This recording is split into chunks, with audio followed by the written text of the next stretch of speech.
இப்போ நாங்கள் வந்திருக்கிற அதிகாலை 5 மணிக்கு வலிக்கிட்டு நண்பரோட நான் வந்திருக்கிற இந்த இடம் அராளிப்பாலம் என்ற பகுதி அராளி துறைக்கு முன்னுக்குள்ள பாலம். இந்த பகுதி வழுக்கையாறு. இது தெல்லிப்பளையிலேருந்து துவங்கி அராளியில் முடியுது. கிட்டத்தட்ட 16 கிலோமீட்டர் நீளம் கொண்ட ஆறுன்னு சொல்லுவாங்க. அதாவது மழை காலத்தில் மட்டுமே மழை நீர் ஓடுகின்ற ஆறுன்னு சொல்லப்படுகிறது. 16 கிலோமீட்டர் தெல்லிப்பளையிலிருந்து அராளி வரைக்கும் பல ஊர்களை கடந்து குளங்களை கடந்து இந்த மழை நீர் அராளிப்பாலத்தை சென்றடைகின்ற பகுதி அராளிப்பாலம். அராளிப்பாலத்துக்கு அங்கால அராளி துறை இருக்கு. அராளித்துறை என்ற மீன்பிடி நடவடிக்கைகளில் ஈடுபடுற மக்கள், இங்கால விவசாயத்தில் ஈடுபடுற மக்கள் இருக்கிறார்கள். இன்றைக்கு நாங்கள் இந்த அராளி பாலம் சார்ந்த பகுதிகளை பார்வையிடலாம். வாங்க நிகழ்ச்சிகளை போ. இந்த அதிகாலை நேரத்தில் இந்த பகுதியை பார்க்கும்போது மிகவும் அழகாக இருக்கிறது. அந்த பறவை கூட்டங்கள் சஞ்சாரம் மற்றும் இந்த இந்த இடத்தில் நிற்கும்போது இதமான குளிர் நிலவுது. இதெல்லாம் பார்க்கும்போது மிகவும் கண்ணுக்கு இதமாகவும் மனதுக்கு இதமாகவும் இருக்கின்றது. இந்த பகுதியூடாக அதாவது அதாவது குளத்துக்கு அமைக்கிற பண்ட் மாதிரியான அமைப்பு போகிறது. அங்கால எல்லாம் வயல்கள் இருக்கின்றன. மழை நீர் இறுதியாக வந்தடைகின்ற பகுதிதான் இந்த பகுதிதான் அராளிப்பாலம்னு சொல்லப்படுகிறது. அராளிப்பாலத்தில் தான் நிற்கிறோம். அராளிப்பாலம் அதாவது வழுக்கை ஆறு என்று சொல்லப்படுகின்ற ஆறு முடிவடைகிறது. இந்த பகுதியிலிருந்து தான் அங்கால கடலில் சென்றடையும். இந்த பகுதியில் வெளிநாட்டு நாரைகள் பறவைகள் உள்நாட்டு பறவைகள் எல்லாம் தமது உயிர் பல்வகமையை பெருக்கிக் கொள்கின்றன, வாழ்வாதாரத்தை இங்கு ஈடுபடுத்துகின்றன. சிறு சிறு மீனவர்களும் இந்த பகுதியில் நன்னீர் மீன்பிடி மற்றும் கடல் மீன்பிடிகளில் ஈடுபட்டு வருகின்றார்கள். நீர்நிலை அதாவது மழை காலத்தில் மட்டும் வருகிற நீர்நிலை இங்கால அந்த பகுதியில் வீதி செல்கிறது. பாலம் இருக்குது. அங்காளி பக்கம்தான் வீதிக்கு அங்காளி தான் கடல். இங்கால ஒரு ஐயனார் ஆலயம், ஒரு அராளி அம்மன் ஆலயம், இந்த பகுதியிலும் இந்த ஆலயங்களும் இந்த பகுதியில் நிறைஞ்சிருக்குது. சைவம் தலைத்துவங்கின்ற பகுதியாகவும் இந்த இடம் விளங்குகின்றது. பறவைகளுடைய சத்தங்கள் அதாவது இரைச்சல்களை கேட்கக்கூடிய இடமாக இங்கே இருக்கின்றது. ஆனால் இன்னும் கொஞ்சம் தூரம் தள்ளி போனால் யாழ் நகரத்துக்கு போனால் இந்த மாதிரி விஷயங்களை பார்க்கலாம். ஒரு வாகன இரைச்சல்களும் வியாபாரங்களோட ஈடுபடுகின்ற மக்களுடைய சத்தங்களும் தான் காணக்கூடிய மாதிரி இருக்கும்.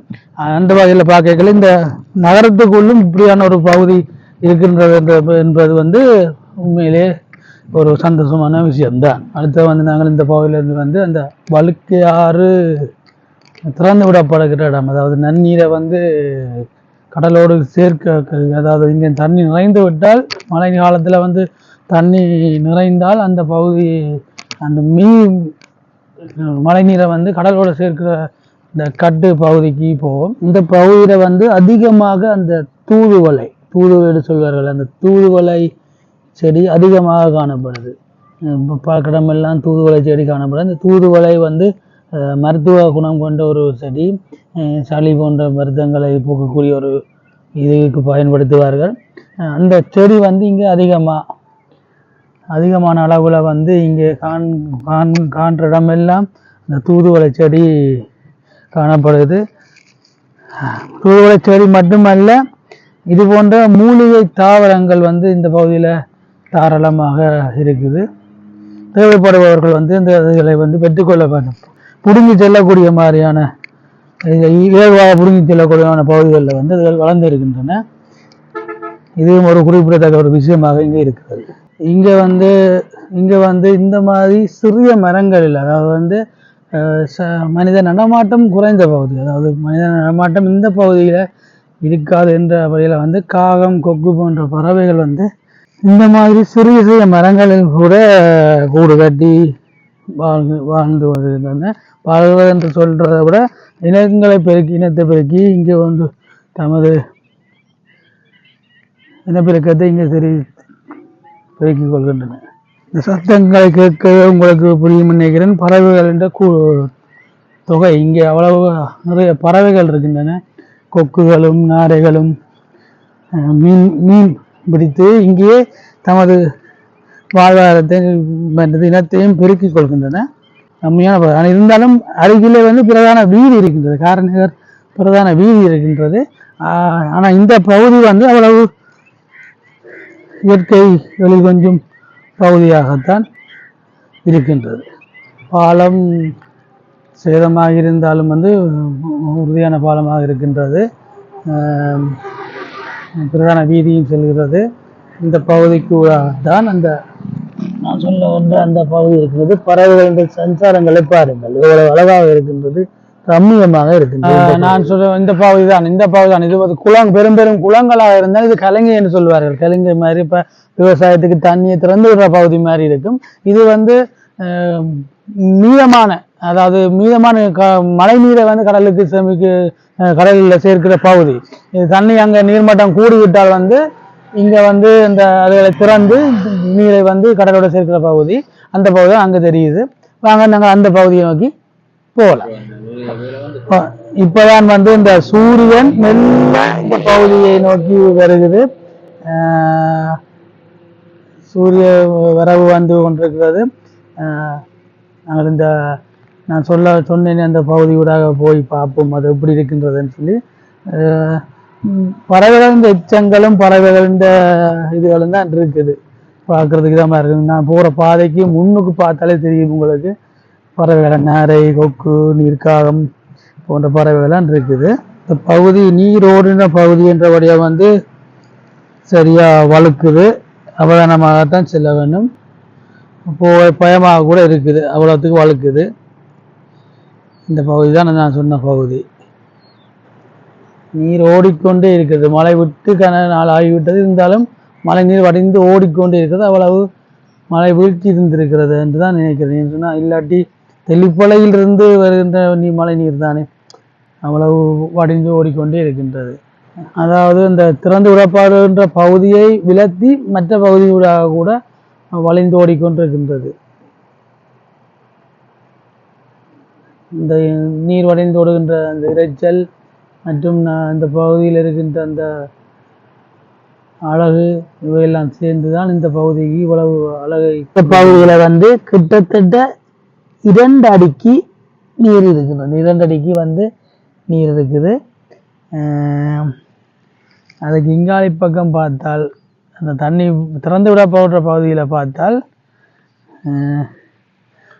2 அடிக்கு குறைந்த மட்டத்தில் தான் நீரின் அளவு இருக்கு. சூரியன் உதித்து வருகின்ற பகுதியில் பறவைகளின் சஞ்சாரம் இருக்குது. இந்த காட்சி கண்ணுக்கு மிகவும் இதமாக இருக்குது. இந்த நீங்கள் பார்த்தாலே புரியும் நினைக்கிறேன், அவ்வளோ அழகான காட்சி இந்த பகுதியில் இருக்குது.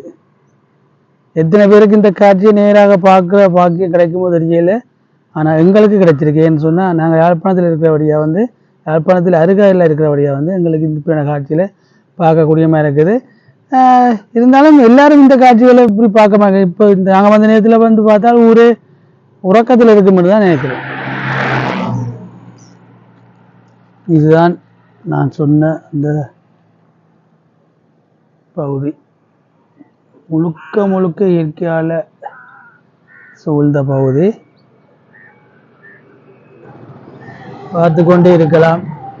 இருந்தாலும் வேலைக்கும் செல்ல வேண்டும், நிறைய வேலை திட்டங்கள் இருக்கின்றபடியால் இந்த இடத்தை விட்டு பிரிய மனம் இல்லாது பிரிந்து செல்லலாம். இன்னொரு முறை வந்து பார்க்கலாம், இங்கே இருக்கலாம், பக்கத்தில் உள்ள பிரதேசம் தானே. ஆனால் இந்த நேரத்தில் வந்து நாங்கள் பார்க்கிறதுன்றது உண்மையிலேயே ஒரு வியப்பான விஷயமும் தான். வேலை பலர்களுக்கு மத்தியில் வந்து நாங்கள் சென்று கொண்டிருக்கிறோம்.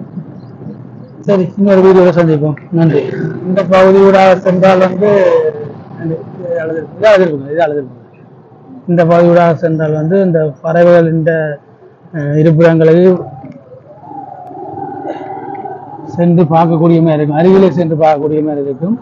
எவ்வளவு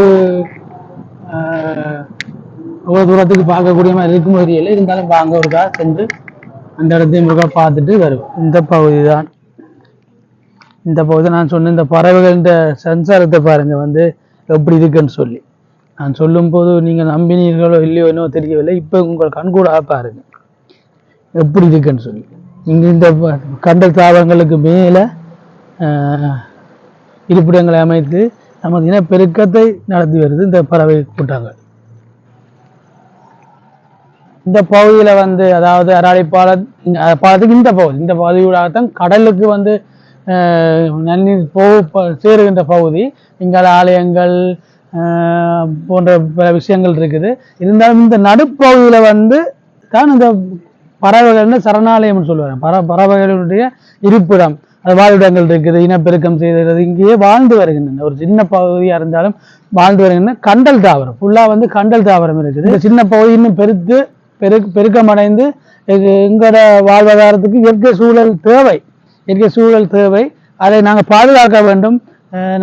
இப்போ வந்து நாங்கள் பார்க்குறோம் போகிறோம் என்று இல்லாமல் இதில் வந்து குப்பை கூலங்களை கொட்டி அதை அசிங்கப்படுத்தாமல் அது இயற்கையாகவே நாங்கள் பாதுகாத்து வந்தால் எதிர்கால சந்ததிக்கு இது நாங்கள் விட்டு செல்லுகின்ற ஒரு பொக்கிஷமாக அமையும் என்பதில் எந்த ஒரு ஐயமும் இல்லை. அராலி அந்த வளைக்காத்து நீர் மட்டுமில்லை, இங்கே அராலியில் உள்ள மற்ற பிரதேசங்களில் உள்ள மழை நீரும் வந்து அராலி கடலோடு கலக்கின்ற இடமாக தான் அந்த நீரும் வந்து இங்கே தான் கலக்குது.